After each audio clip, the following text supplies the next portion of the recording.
Chapter धातु एवं अधातु। तत्वों को उनके गुणधर्मों के आधार पर धातु एवं अधातु में वर्गीकरण किया जाता है। धातु के कुछ उदाहरण हैं आयरन, एल्यूमिनियम, चांदी, कॉपर। अधातु के कुछ उदाहरण हैं हाइड्रोजन, नाइट्रोजन, सल्फर और ऑक्सीजन। भौतिक गुण धातु और अधातु की। धात्विक चमक, धातुओं में धात्विक सतह चमकदार होती है जबकि अधातु चमकीली नहीं होती है। आयोडीन अधातु भी चमकीली होती है। कठोर धातुएं सामान्यतः कठोर होती है जबकि अधातु अधिकतर कठोर नहीं होती है। धातुएं जैसे लिथियम, सोडियम, पोटेशियम मुलायम होते हैं और इन्हें चाकू से काटा जा सकता है। अधातु ये अधिकतर कठोर नहीं होती है। कार्बन का एक अपर रूप हीरा है जो सबसे कठोर प्राकृतिक पदार्थ है। रूप, धातुएं कमरे के ताप पर ठोस रूप में पाई जाती है, केवल मरकरी को छोड़कर जो द्रव में पाए जाते हैं। अधातुएं ठोस या गैसीय रूप में पाई जाती है, केवल ब्रोमीन को छोड़कर जो तरल रूप में होती है। आघातवर्धक, कुछ धातुओं को पीटकर पतली चादर के रूप में परिवर्तित किया जा सकता है जबकि अधातु आघातवर्धक नहीं होती है। तन्यता, धातुओं को पतली तार के रूप में खींचा जा सकता है जबकि अधातुएं तन्य नहीं होती। सामान्यतः धातु विद्युत व ऊष्मा की सुचालक होती है। सीसा एवं मरकरी कुचालक होते हैं। ग्रेफाइट सुचालक होता है। सामान्यतः अधिक घनत्व व उच्च गलनांक सोडियम, पोटेशियम का घनत्व एवं गलनांक कम होती है। सामान्यतः अधातुओं का घनत्व व गलनांक कम होता है। धातुएं कठोर सतह से टकराने पर आवाज पैदा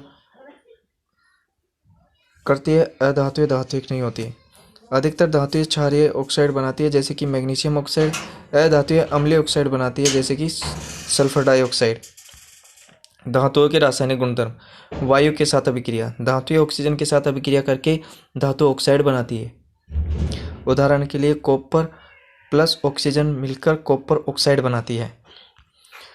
धातुएं ऑक्सीजन के साथ अलग अलग तरह से अभिक्रिया दिखाती है। सोडियम और पोटेशियम वायु में आकस्मिक आग पकड़ लेते हैं जिसे रोकने के लिए इन्हें केरोसिन में तेल में डुबोकर रखा जाता है। मैग्नीशियम, एल्यूमिनियम, जिंक वायु के साथ धीरे अभिक्रिया करते हैं। इन धातुओं पर ऑक्साइड की परत चढ़ जाती है। आयरन वायु में गर्म करने पर प्रज्वलित नहीं होता है लेकिन ज्वाला में लोह चूर्ण डालने पर वे तेजी से जलने लगते हैं। कॉपर भी प्रज्वलित नहीं होता है लेकिन उन पर काले रंग के कॉपर ऑक्साइड की परत चढ़ जाती है। चांदी और सोना ऑक्सीजन के साथ अभिक्रिया नहीं करते हैं। उभयधर्मी ऑक्साइड, वे धातु ऑक्साइड जो अम्ल तथा क्षार दोनों से अभिक्रिया करते हैं और लवण और जल उत्पन्न करते हैं।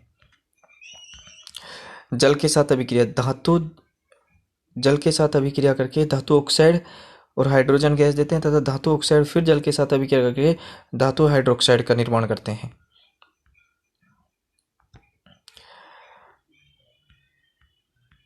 धातु की तनु अम्ल के साथ अभिक्रिया, धातुएं तनु अम्ल के साथ अभिक्रिया करके लवण तथा हाइड्रोजन गैस देते हैं।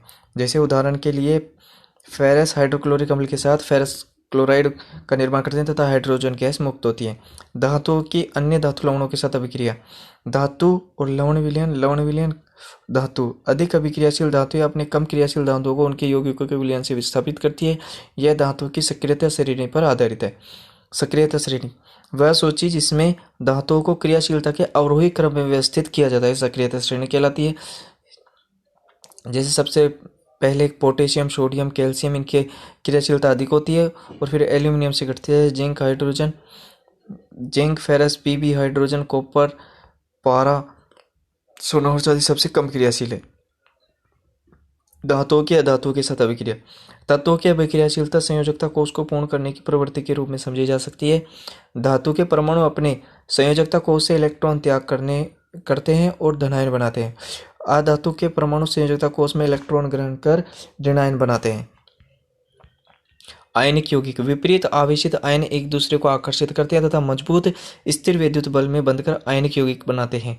आयनिक यौगिकों के गुणधर्म, भौतिक प्रकृति, वे ठोस और कुछ कठोर होते हैं। ये सामान्यतः भंगुर होते हैं। गलनांक व क्वथनांक, आयनिक यौगिकों का गलनांक व क्वथनांक बहुत अधिक होता है।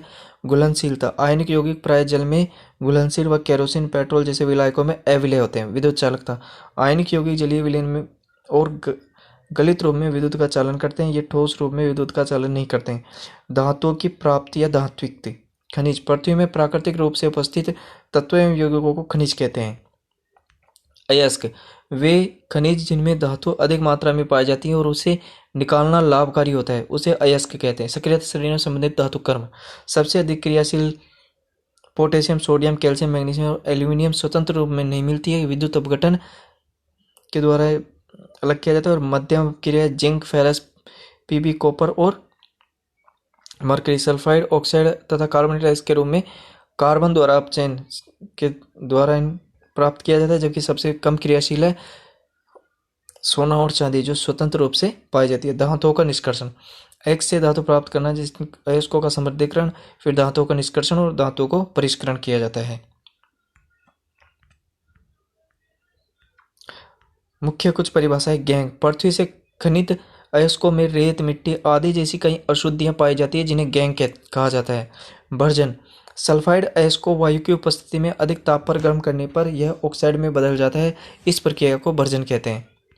निस्तापन, कार्बोनेट अयस्कों को सीमित वायु में अधिक ताप पर गर्म करने से यह ऑक्साइड में बदल जाता है, इस प्रक्रिया को निस्तापन कहा जाता है। अपचयन, धातु ऑक्साइड से कार्बन जैसे अपचायक का उपयोग कर धातु प्राप्त की जा सकती है।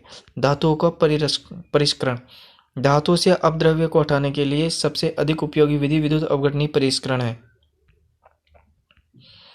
विद्युत अपघटन से जब विद्युत धारा प्रवाहित की जाती है तब एनोड से अशुद्ध धातु विद्युत अपघट्य में घुल जाती है, उतनी ही मात्रा में शुद्ध कॉपर विद्युत अपघट्य से कैथोड पर निक्षेपित हो जाती है। अविलेय अशुद्धियां एनोड तली पर निक्षेपित होती है जिन्हें एनोड पंख कहते हैं।